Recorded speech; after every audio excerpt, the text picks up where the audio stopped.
अंबादास दानवे हे शिवसेनेत येणार आहेत। त्यांचा शिवसेनेत येण्याची प्रक्रिया सुरू झाल्याचा दावा उदय सामंत यांनी केला होता। मात्र त्यांचा दावा अंबादास दानवेंनी फेटाळून लावला।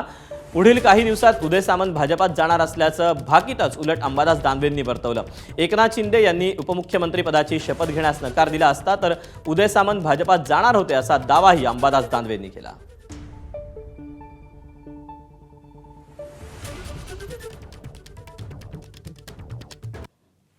अंबादास दानवे असं म्हणाले की शिंदेची टोळी ही गद्दारांची टोळी आहे, ती भाजप चालवतात। काय म्हणले?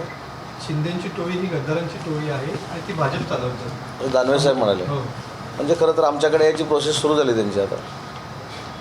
म्हणजे आपल्या नेत्याला मी अतिशय विश्वासू आहे हे दाखवण्याचे प्रयत्न आहेत। पुढे दिवसात आमच्यासोबत असतील ते। दानवे पक्षावर येणार शिवसेनेत? मी म्हटलं ना आमच्यासोबत असू शकतात। बोलणी सुरू झाली?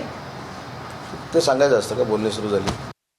म्हटलं उदय सामंतच भाजपमध्ये जाण्याची अफवा आहे सतत। उदय सामंत शिंदे गट फोडून भाजपमध्ये जॉईन होणारच्या पहिल्या दिवशीपासून गोष्टी केल्या जातात। नव्हे त्या सत्यता त्याच्यामध्ये काही जण म्हणतात। उदय सामंतांनी माझ्याविषयी मत व्यक्त करणे याला कोणता तरी अर्थ आहे का?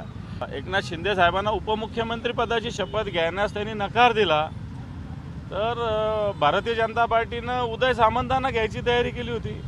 ही माहिती आहे, या सगळ्या गोष्टी आहे, सातत्यानं या गोष्टी बाहेर येतात।